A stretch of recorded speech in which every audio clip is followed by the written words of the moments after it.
처음이야 머신러닝 강의를 시작하도록 하겠습니다. 이번 시간에는 계층적 군집화인데요. 데이터를 계층 구조로 쌓아 올리거나 나누어 가며 군집을 형성하는 방법이 되겠습니다. 그래서 계층 군집화의 경우에는 군집수 K를 미리 정하지 않아도 데이터 간의 연결 관계를 파악할 수가 있습니다. 그래서 방식은 크게 상향식과 하향식이 있는데요. 상향식은 데이터를 개별 군집으로 시작하여 유사한 군집끼리 합쳐가는 방식이 되겠고요. 하향식은 전체 데이터를 하나의 군집으로 시작해서 세부적으로 나누는 거예요.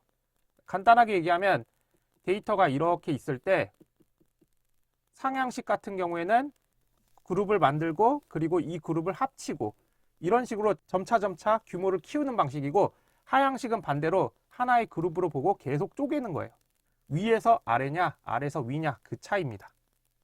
그래서 상향식 군집화의 경우에는 먼저 모든 데이터를 각각 하나의 독립된 군집으로 간주합니다. 그리고 거리가 가장 가까운 두 군집을 찾아서 합칩니다. 그리고 병합한 후에 새롭게 형성된 군집과 나머지 군집 간의 거리를 다시 계산합니다. 이런 식으로 점점 덩어리를 합쳐가는 거예요. 그러다가 모든 데이터가 하나의 거대한 군집이 되면 종료하게 됩니다. 그래서 군집화를 할 때 상향식 방식을 많이 사용하는데, 이때 군집이 여러 개가 있어요. 그러면 이 군집을 기준으로 어떤 게 나랑 합쳐져야 될지를 계산을 해야 돼요. 이때 이 계산을 할 때 네 가지 방식 중에 하나를 선택합니다. 먼저 단일 연결은 두 군집 간의 가장 가까운 점들의 거리를 기준으로 연결합니다. 그 다음에 완전 연결은 두 집단에서 가장 먼 점들의 거리를 기준으로 연결합니다. 그리고 평균 연결은 군집 내에 모든 점들 사이의 평균, 그 평균에 대한 거리를 기준으로 연결하는 게 평균 연결이고, 그 다음에 와드 연결이 있는데 요거를 많이 사용합니다. 병합 시 군집 내에 분산 증가를 최소화하는 방향으로 연결합니다. 그래서 이 네 가지 방식 중에 하나를 처음에 모델을 만들 때 지정을 해줘요. 그러면 그 연결 방법에 따라서 군집을 합칩니다. 그러면 파이썬 코드들을 살펴보도록 하겠습니다.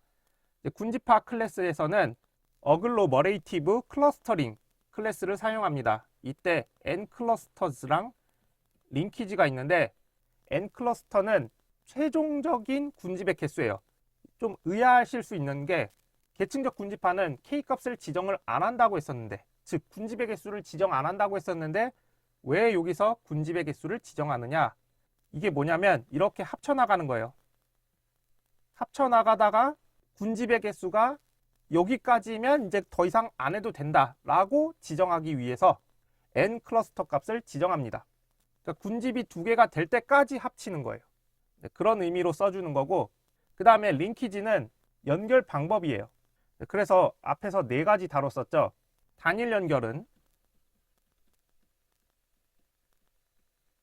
가장 가까운 점을 기준으로 연결하는 거죠. 이거는 싱글이라고 씁니다. 그 다음에 가장 먼 거리를 기준으로 하는 게 완전 연결이었어요. 요거는 complete. 그 다음에 평균점을 기준으로 연결하는 거, 평균 연결이죠. 요거는 average. 그 다음에 와드 연결. 요거는 와드입니다. 그래서 기본값은 와드입니다. 그리고 계층적 군집화를 할 때 연결 행렬이 필요해요. 그러니까 연결을 시켜줘야 돼요. 그때 사용하는 함수가 링키지입니다. 이때 이 y값은 그냥 데이터예요. 그리고 이 메서드는 방금 봤던 연결 방법이고요. 이 매트릭은 거리입니다. 그래서 그 거리를 측정할 때 직선 거리를 할 거면 유클리디안, 격자 거리로 계산할 때는 맨하탄을 쓰면 됩니다. 근데 기본적으로는 유클리디안 거리를 더 많이 사용합니다. 그래서 기본값은 와드랑 유클리디안이고요. 그 다음에 덴드로그램이 있어요. 덴드로그램이라는 거는 이 데이터가 합쳐지는 과정을 선을 이용해서 표현한 거예요. 네, 요거는 좀 이따가 코드 결과를 보면서 설명할 건데, 덴드로그램이라는 함수를 이용하는데 이때 요 G에 해당되는 게 이 링키지의 결과가 나와요. 이 결과가 여기 G 값입니다. 이 G는 연결 행렬이라고 보시면 돼요. 그 다음에 라벨은 데이터의 이름을 리스트로 뽑아내는 건데 none이라고 하면 그 작업을 안 하게 됩니다. 그 다음에 학습과 동시에 각 데이터가 속할 군집의 번호를 반환하는 메서드는 fit predict입니다. 그래서 fit으로 학습하고 predict 예측 값을 뽑아내는 거죠. 이때 x에 해당하는 것은 마찬가지로 그냥 데이터입니다. 자, 그러면 군집화 코드를 보도록 하겠습니다. 여기 데이터가 있고요. 먼저 링키지를 해야 됩니다. 링키지라는 거는 여기 데이터를 먼저 넣고 그 다음에 와드 연결법이고 거리는 값을 주지 않았으면 유클리디안 거리로 계산하게 됩니다. 그리고 나면 연결 행렬이라는 게 만들어져요. 이 연결 행렬을 덴드로그램을 그릴 때 사용해야 되는데 자, 덴드로그램 할 때 덴드로그램 함수 쓰고 여기다가 연결 행렬을 넣어주면 이런 식으로 그래프가 나타나게 됩니다. 이 그래프의 이름이 덴드로그램이에요. 그래서 보시면 x가 0, 1, 2, 3, 4, 5가 있는데 지금 보시면 0번째, 2번째 데이터 자, 여기 0번째, 2번째 데이터가 처음에 묶였고요. 그 다음에 이것과 1번지 데이터가 묶인 거예요. 그리고 같은 원리로 3번지, 4번지, 5번지가 이렇게 묶여서 최종적으로 이제 하나의 덩어리가 되는 거죠. 그러면 이 덴드로그램을 보고 K 값을 사용자가 정할 수가 있어요. 만약에 나는 K를 2, 그러니까 군집을 2개만 하고 싶다라고 하면 이 선을 기준으로 보면 되는 거예요.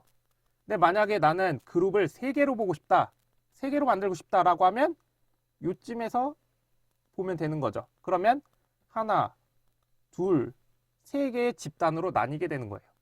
이런 식으로 확인을 하면 되고 여기 덴드로그램 그릴 때 그냥 중간에 y는 15일 때를 기준으로 점선을 하나 그어놨습니다. 요거는 그냥 그어놓은 거고요. 그리고 나서 이제 실질적인 모델링은 여기서 하는 거예요. 그럼 덴드로그램까지 확인했으니까 우리는 집단을 2개라고 세팅을 해보겠습니다. 그러면 어글로머레이티브 클러스터링에다가 n 클러스터스 값을 1로 하고 와드 연결법을 사용합니다. 그리고 나서 그 모델을 fit predict 그래서 데이터를 뽑아내면 이 데이터는 0번 그룹, 1번 그룹 이렇게 2개의 그룹으로 나뉘게 됩니다. 그리고 나서 결과를 출력해보면 이렇게 0번부터 5번 데이터가 각각 나오죠. 보시면 요거 아까 데이터가 차례대로 0번, 1번, 2번, 3번, 4번, 5번 데이터가 되는 거예요. 이때 0번, 1번, 2번 데이터는 군집 0. 보시면 0번, 1번, 2번은 군집 0에 해당되고 밑에 3, 4, 5번 데이터는 여기 있죠. 3, 4, 5 요 데이터는 군집 1에 포함되어 있다. 요거를 확인할 수가 있습니다. 자, 그러면 계층적 군집화의 장단점에 대해서 살펴보면 장점으로는 군집수를 설정 안 해도 돼요. 그리고 덴드로그램 같은 걸 통해서 시각화를 할 수 있는 장점이 있습니다. 하지만 단점으로는 계산이 복잡해요. 이게 코드는 단순한데 내부 연산이 굉장히 많습니다. 그래서 연산 시간이 급격히 증가하기 때문에 대용량 데이터 처리에 부적합합니다. 왜냐하면 군집과 그 점들 사이의 거리를 하나하나 다 계산해야 되는데 이게 생각보다 양이 많습니다. 그 다음에 수정 불가합니다. 그래서 한번 병합된 데이터는 과정을 되돌릴 수 없기 때문에 초기 단계의 오류가 최종 결과까지 이어집니다. 만약에 수정을 하고 싶다라고 하면 다시 처음부터 시작을 해주시면 되겠습니다.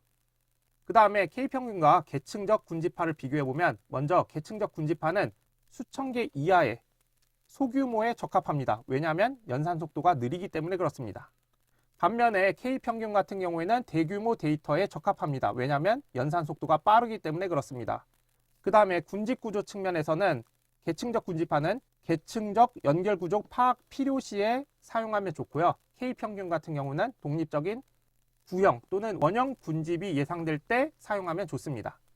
그 다음에 군집의 개수의 경우에는 계층적 군집화는 K를 그러니까 군집의 개수를 모를 때 사용해도 상관없고요. K평균의 경우에는 어느 정도 알고 있거나 아니면 엘보우 기법 등을 통해서 예측을 할 수 있을 때 사용해야 합니다. 이렇게 해서 계층적 군집화까지 살펴봤습니다. 남은 내용들은 다음 시간에 이어서 진행하도록 하겠습니다. 감사합니다.